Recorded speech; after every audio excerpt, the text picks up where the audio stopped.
want to get out of here? You talk to me. Now that you know about the problems with your social interactions, and you know the solution to solving them, now it's time to apply that solution. Now you're going to learn how to get your expectations met, especially with women. You are not a Jedi yet.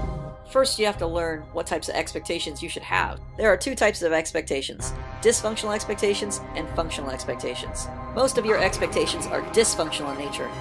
That means they don't lead to order, and they don't satisfy anybody's needs. If your expectations remain dysfunctional, you're going to be that optional guy, not that necessary guy. You're going to be the disposable guy that people want to get rid of or people are indifferent to, not that necessary guy that people want to have around and that people look forward to talking to. If your expectations are functional, on the other hand, that means you're able to meet the needs of the other person. When you can meet people's needs, you become a necessity to them. So what's the difference between functional expectations and dysfunctional expectations? Dysfunctional expectations always result in disorder. If you always want your friends to make decisions for you, if you always expect to sit back passively at social gatherings and just go with the flow, or you always expect women to direct your conversations, your relationships are going to suck. Eventually, you're going to end up miserable. On the other hand, if you're always sharing your person when you're speaking to other people, if you punish bad behavior consistently, or if you give people attention and affection, you will end up with awesome relationships. In other words, your expectations act as your roadmap for your social interactions. They determine where you end up in your relationships. Okay, so let's assume your expectations are functional and you're headed in the right direction. What's next? Well, you gotta ask, are you being specific with your expectations? Do other people know how to meet your needs? If the other person in the relationship doesn't know how to meet your needs, you're not being clear enough with your expectations. Honey, I need you to be there for me in this relationship is a very bad expectation. It's vague. It doesn't tell her anything about how to meet your needs specifically. Honey, I want you to wash these dishes, fold these socks, and then come over here and suck this cock. Is a great expectation because it's very specific. It tells your girlfriend or wife exactly what to do to meet your needs. Now that you've learned how to be specific with your expectations, it's time to learn how to enforce your expectations. Because if you just have expectations, but you don't enforce your expectations, It doesn't matter what your name is! you're going to end up frustrated and resentful of other people. Question! In any social interaction, there are at least two expectations: the other person's expectation and your expectation. When your expectations are in agreement, there's no problem. But when they compete against each other, one of them has to go. Whenever you're trying to enforce your own expectation, it's always crucial to get rid of the competing expectation first. If you don't remove that competing expectation, you'll never establish authority in a relationship. And you'll never get your needs met. To remove a competing expectation, you gotta learn how to punish. That means you gotta learn how to apply pain. Pain exposes problems. Pain exposes bad behavior. Without pain, people won't realize there's a problem. For example, let's say you're arguing with a dumb bitch. Obviously, there's going to be a clash of expectations. Not doing all those things, Mark, because he hasn't enough to traipse around you, cleaning up your underwear when you dropped it on the floor. If a bitch is arguing with you, that means she doesn't respect your authority. Because most men today were raised by single mommies, they're going to be very reluctant to confront bitch behavior. They're going to be super indirect, and they're going to rely on passive-aggressive, dysfunctional forms of punishment like sarcasm. Lise, you're superhuman. I just don't know how you do it. Thank you, Mark. Men also make the classic mistake of trying to address each and every mischaracterization thrown out by women. The problem is these mischaracterizations are endless. You're equating that with being a male chauvinist pig. I'm not buying that, and I think most men out there are not buying that. If they're buying into Well, guess what? I never said become a male chauvinist Yes, you pig. are. That's exactly No, I what didn't. that's exactly what No, you're I saying. You dope. By reasoning with her, or justifying your position, you're essentially rewarding her bitch behavior. Instead of ignoring bitch behavior, or worse, rewarding it, you need to confront it. Something out there waiting for us. And it ain't no man. That means you need to punish bitch behavior. Knock, knock. When punishing bad behavior, it's crucial to identify it by naming it.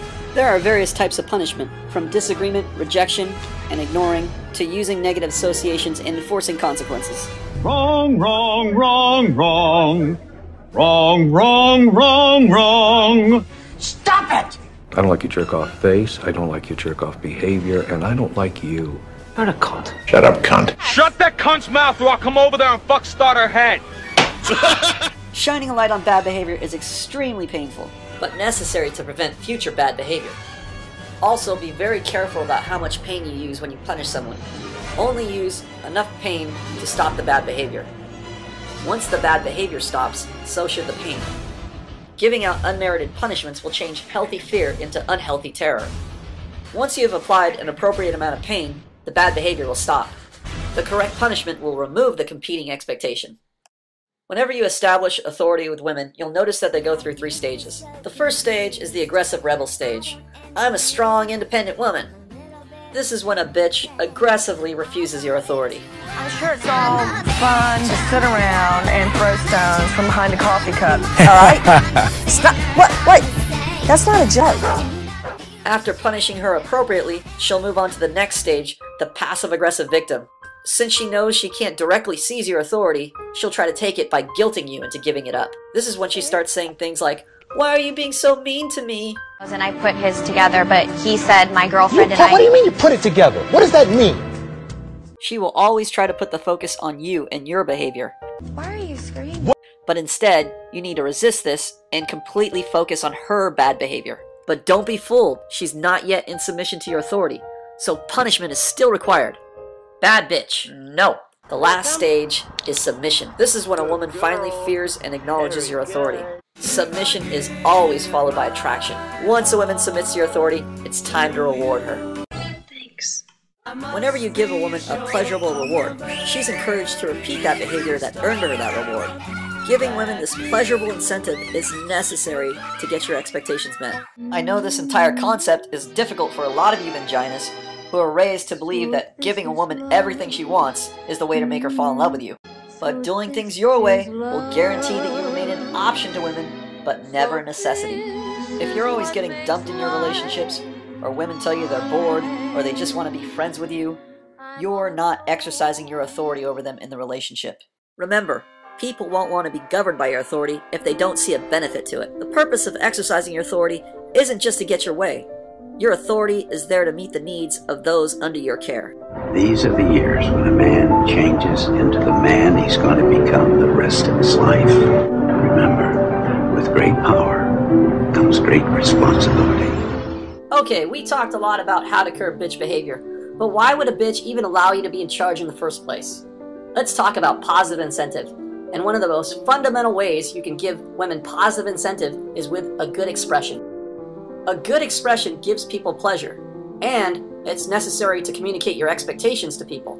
If you can communicate your expectations in a pleasurable way, it will be very easy for you to get your needs met and form relationships with new people.